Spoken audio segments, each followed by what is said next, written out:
Y oiréis de guerras y rumores de guerras. Se levantará nación contra nación. Y habrá hambres, pestilencias y terremotos en muchos lugares. Grandes cambios están a punto de producirse en el mundo. Y los movimientos finales serán rápidos.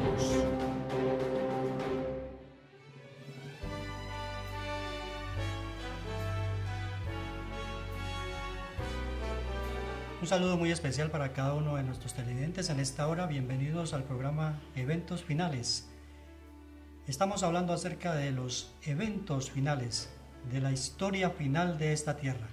Un saludo muy especial para cada uno de ustedes y es para nosotros un placer el de compartir con cada uno de ustedes estos importantísimos temas. Estamos hablando de los eventos finales, de la historia de esta tierra. Y el tema para hoy se titula Cuidado con los que causan división. Y es muy interesante cómo la palabra de Dios en Lucas capítulo 17 versículo 1 da la introducción a este importantísimo tema. En Lucas capítulo 17 versículo 1 dice así la palabra de Dios: imposible es que no vengan tropiezos, mas hay de aquel por quien viene. Aquí dijo Jesús que era imposible que no vinieran tropiezos, ¿no?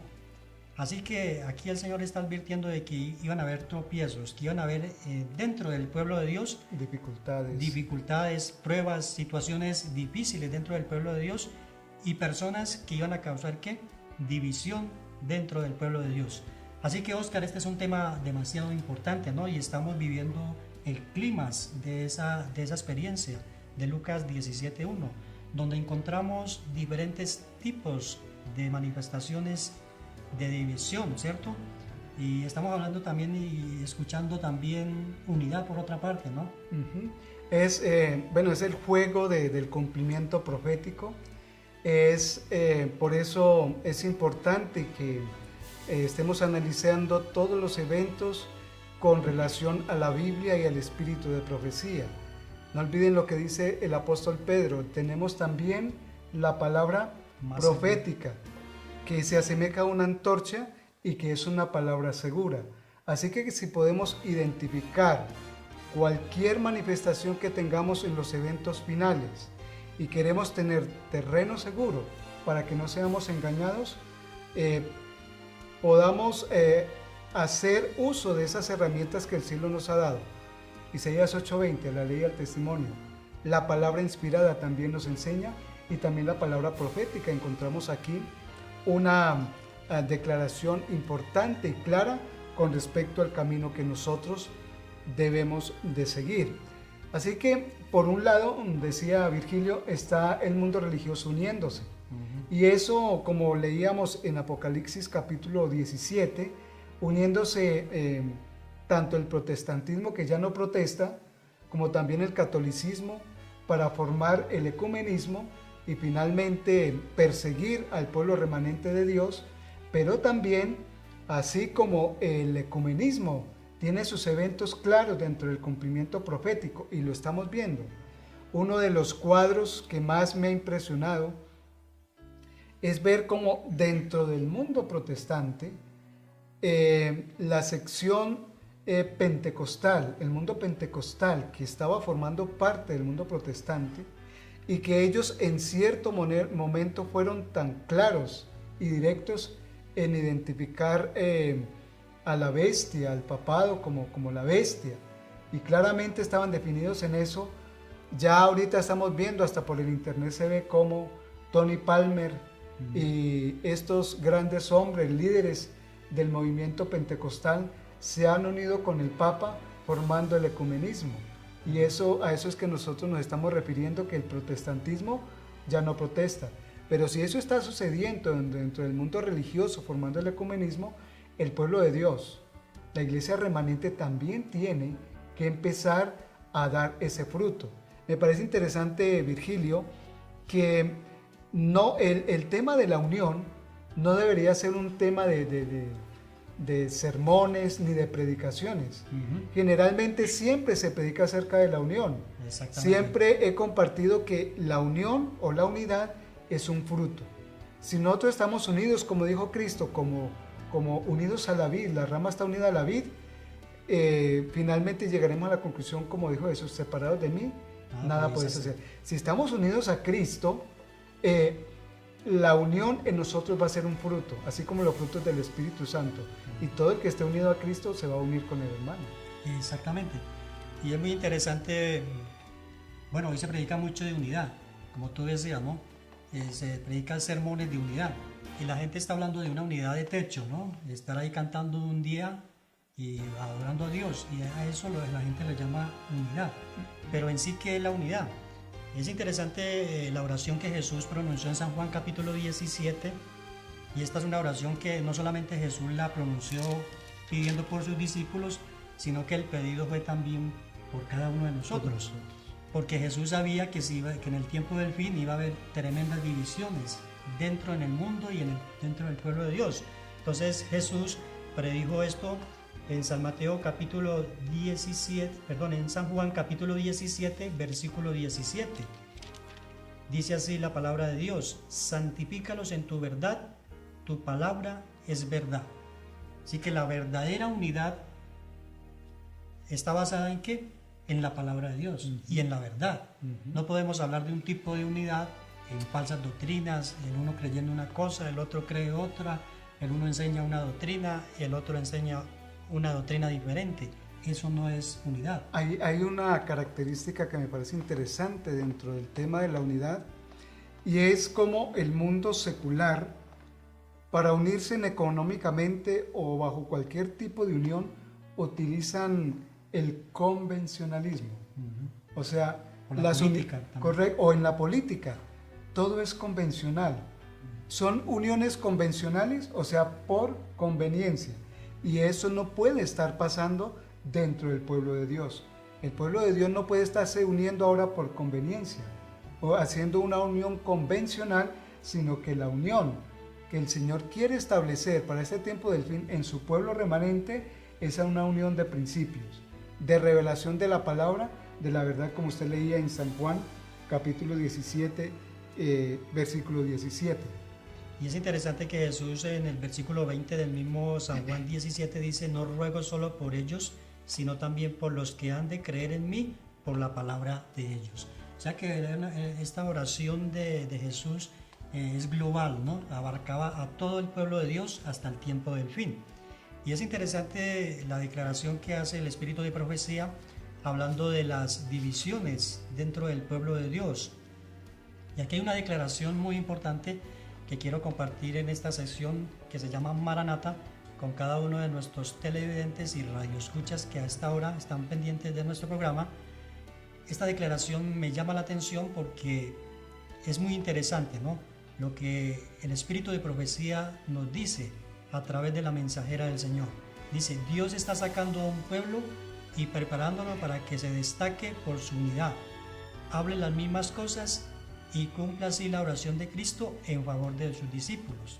Aquí está hablando y está relatando la historia de Jesús, ¿cierto? La experiencia de Jesús en esa solemne oración que hizo por sus discípulos y por cada uno de nosotros. Que hubiera unidad y que hablemos las mismas cosas. Bueno, como dice alguien, un pastor muy famoso, ¿no? Usted puede poner en un cuarto a varios religiosos, un pentecostal, un testigo de Jehová, un bautista, un adventista, a ver si hablan todos la misma cosa.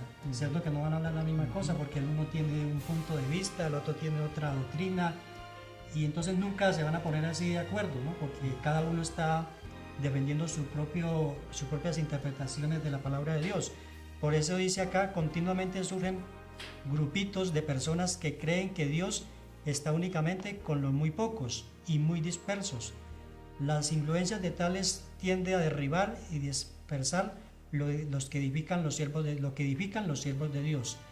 Los que de acuerdo con la palabra de Dios están haciendo todo esfuerzo para unirse, que están establecidos en el mensaje del tercer ángel, son considerados sospechosos por la razón de que están extendiendo sus labores y ganando almas para el mundo.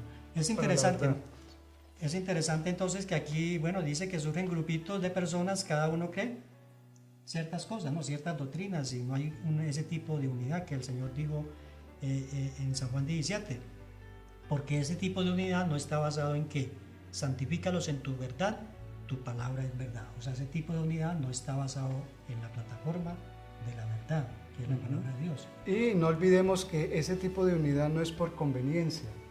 No son conveniencias las que unen al pueblo de Dios. Aquí, en lo que acabamos de compartir, hay un santo y seña que identifica el pueblo remanente de Dios, y es el mensaje de los tres ángeles. El mensaje de los tres ángeles identifica al pueblo remanente de Dios, al pueblo que va a sostener el estandarte para este tiempo del fin, y que no lo va a bajar, sino que lo va a mantener en alto. Va a salvaguardar ese legado, ese mensaje que el Señor ha dejado a través de los tiempos, y que para este tiempo del fin también va a ser ese mensaje identificativo del pueblo remanente de Dios. Y sigue relatando el espíritu de profecía acerca de los que se levantan con diferentes tipos de doctrinas. Dice, se levantan otros aseverando ser conducidos por Dios y presentan la doctrina de que los impíos no resucitarán. Otros albergan opiniones erróneas acerca de la vida futura. Todos quieren plena libertad religiosa y cada uno actúa independiente de los demás. O sea, estos grupos, este tipo de personas tienen un espíritu de independencia, ¿no? Un espíritu de independencia donde cada uno tiene sus propias doctrinas, y son doctrinas de hombre, ¿no? Correcto, no olvidemos que Dios es un Dios de orden. Dios ha establecido el orden aún dentro de su pueblo, pero ese pueblo de Dios tiene que conservar las características especiales que Él ha dejado, los principios basados en la Biblia y en el espíritu de profecía. Bueno, lamentablemente nuestro tiempo ha terminado. Como en la radio y en la televisión el tiempo corre rápidamente. Estamos haciendo ya la parte final de este importantísimo tema y haciendo un llamado directo a cada uno de nuestros televidentes en esta hora para que basemos nuestras enseñanzas basadas en la palabra de Dios, ¿no? Como Jesús dijo, santifícalos en tu verdad, tu palabra es verdad. Esa es la verdadera unidad. La verdadera unidad está basada en la verdad. Así que para cada uno de ustedes, el llamado del cielo en esta hora es para que basemos nuestras enseñanzas en la verdad, que es la palabra de Dios. Día a día, en los eventos finales.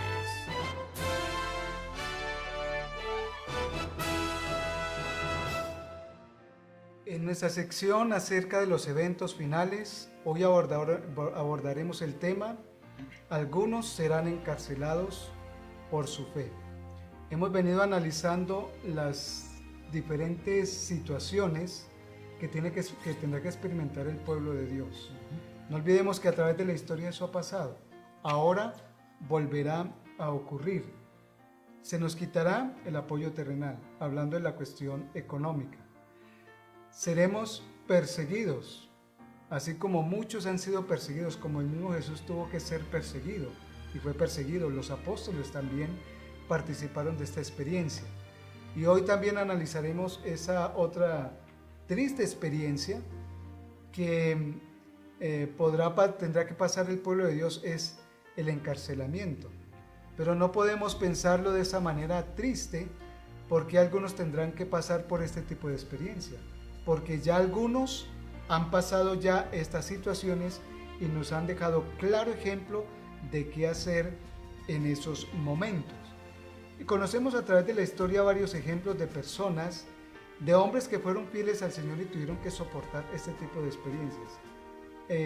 ¿A quién se le ocurre a ustedes en ese caso, Virgilio? Bueno, hay muchas experiencias, ¿no? De hombres que fueron encarcelados, hijos de Dios que fueron martirizados y encarcelados, pero como esta sesión habla de los encarcelados por causa de la fe, hay una experiencia en Hechos de los Apóstoles donde es una experiencia muy alentadora, ¿no? Porque donde Pedro y Juan fueron encarcelados y como de una manera misteriosa y una manera providencial Dios los libró de la cárcel, ¿no? Entonces no todo es negativo, así que aquí en esta experiencia nosotros podemos encontrar una palabra de aliento, ¿no? Para cada uno de nosotros. Dice acá en Hechos capítulo 5, el versículo 17, dice, entonces el sumo sacerdote y todos los suyos, los de la secta de los saduceos, se llenaron de ira. Arrestaron a los apóstoles y los pusieron en la cárcel pública. Dice el relato bíblico, el versículo 19, pero un ángel del Señor abrió de noche las puertas de la cárcel, los sacó fuera y les dijo, id presentaos en el templo y hablar al pueblo todas las palabras de esta vida. Qué interesante, ¿no? El relato bíblico, nuevamente vamos a la historia bíblica y cómo encontramos aquí la experiencia de Pedro y Juan, cómo fueron encarcelados por la palabra de Dios, pero también vemos cómo el Señor los libró. De una manera providencial. El Señor nos alertó y alertó a sus discípulos con respecto a todos estos acontecimientos. Y siempre el Señor, varias veces en la posición de profeta, decía en la Escritura, os lo he dicho antes de que suceda, para que cuando suceda, creáis. Entonces, en el caso del encarcelamiento, ahora no todo mundo, todos los cristianos ni todo el pueblo de Dios va a ser encarcelado. Está hablando aquí de que algunos serán encarcelados, pero como aquellas personas que tengan que participar de ese tipo de experiencia podrán sostenerse de la mano del Señor bajo su ayuda y su dirección, y así como el Señor actuó y obró providencialmente en los casos, en la gran mayoría de casos, el Señor también va a actuar en este momento, en duros momentos que tenga que vivir el pueblo de Dios. Juan el Bautista es otro típico caso, ¿no? De un hombre que, siendo fiel al Señor, llamado a preparar el camino de Jesús, a ser el que abría, el que hacía provisión para que ese camino fuera expedito y viniera el Mesías, como finalmente, después de predicar un mensaje tan claro de arrepentimiento, un llamado especial para los pecadores de ese tiempo, las consecuencias de ese ministerio, las consecuencias de esa fidelidad, el Señor tuvo que ir a la cárcel, y siendo encarcelado finalmente fue decapitado. Esto estamos hablando de algunos casos. Hay otro caso que nos menciona el libro de Hechos, ahora en el capítulo 12, hablando de los discípulos de la iglesia primitiva, como algunos de ellos también participaron de este tipo de situación. Hechos capítulo 12, versículos 1 en adelante. En aquel mismo tiempo el rey Herodes echó mano a algunos de la iglesia para maltratarles, y mató a espada a Jacobo, hermano de Juan. Quiere decir que si la iglesia primitiva tuvo la experiencia de los mártires, también el pueblo de Dios va a tener la experiencia de algunos mártires, pero no todos van a ser mártires, como la misma sierva del Señor dice, porque aquí Jacobo fue mártir por causa del evangelio, hermano de Juan, y viendo que esto había agradado a los judíos, procedió a prender también a Pedro. Eran entonces los días de los panes sin levadura, y habiéndole tomado preso, le puso en la cárcel, entregándole a 4 grupos de 4 soldados, cada uno para que le custodiasen, y se proponía sacarle al pueblo después de la Pascua. Así que Pedro estaba custodiado en la cárcel, pero la iglesia hacía sin cesar oración a Dios por él. Esta es una actitud muy importante y muy positiva que debe tener el pueblo remanente de Dios para el tiempo del fin. Si alguno tiene que participar o ha participado de esta experiencia mientras esté en esta situación, ¿qué debemos hacer los que estamos en libertad o que estemos huyendo? Estar orando por él. Estar orando para que, así como Jesús oró por Pedro cuando le dijo, he orado por ti para que tu fe no falte, nosotros también debemos de practicar la oración de los unos por los otros. Versículo 6 dice, y cuando Herodes le iba a sacar, aquella misma noche estaba Pedro durmiendo entre 2 soldados, sujeto con 2 cadenas, y los guardas estaban delante de la puerta, custodiaban la cárcel. Y aquí se presentó un ángel del Señor, y una luz resplandeció en la cárcel, y tocando a Pedro en el costado, le despertó diciendo, levántate pronto, y las cadenas se le cayeron de las manos. Le dijo el ángel, cíñete y átate las sandalias, y lo hizo así, y le dijo, envuélvete en tu manto y sígueme. Y saliendo le seguía, pero no sabía que era verdad lo que hacía el ángel, sino que pensaba que veía una visión. Habiendo pasado la primera y la segunda guardia, llegaron a la puerta de hierro que daba a la ciudad, la cual se le abrió por sí misma, y salidos pasaron una calle, y luego el ángel se apartó de él. Así que tengamos que pasar por este tipo de experiencias del encarcelamiento, confiemos en el Señor, y cómo providencialmente el Señor puede utilizar ángeles para que vengan a libertar. Muy interesante el relato ahí de Hechos de los Apóstoles, ¿no? Y nos da a nosotros una palabra de ánimo, de fe, de confianza en el Señor. Esto no debe ser un mensaje negativo, un mensaje de desánimo, sino que este es un mensaje de esperanza, ¿no? Para cuando lleguemos a ese momento difícil, a esas pruebas por las cuales el pueblo de Dios va a tener que enfrentar, tengamos esa seguridad, esa certeza, esa fe, esa confianza absoluta en la palabra de Dios, en lo que el Señor ha dicho, ¿no? Quiero compartir con cada uno de nuestros televidentes en esta hora una declaración muy importante, Óscar, acerca de estos diferentes tipos de persecución. En el conflicto de los siglos, la página 666, una página muy conocida y muy leída por cada uno de nosotros como pueblo de Dios, dice la mensajera del Señor lo siguiente: cuando los defensores de la verdad se nieguen a honrar el domingo, unos serán echados en la cárcel, otros serán desterrados y otros aún tratados como esclavos. Ante la razón humana todo esto parece ahora imposible, pero a medida que el espíritu refrenador de Dios se retire de los hombres y estos sean dominados por Satanás, que aborrece los principios divinos, se verán cosas muy extrañas. Muy cruel puede ser el corazón humano cuando no está animado del temor y del amor a Dios.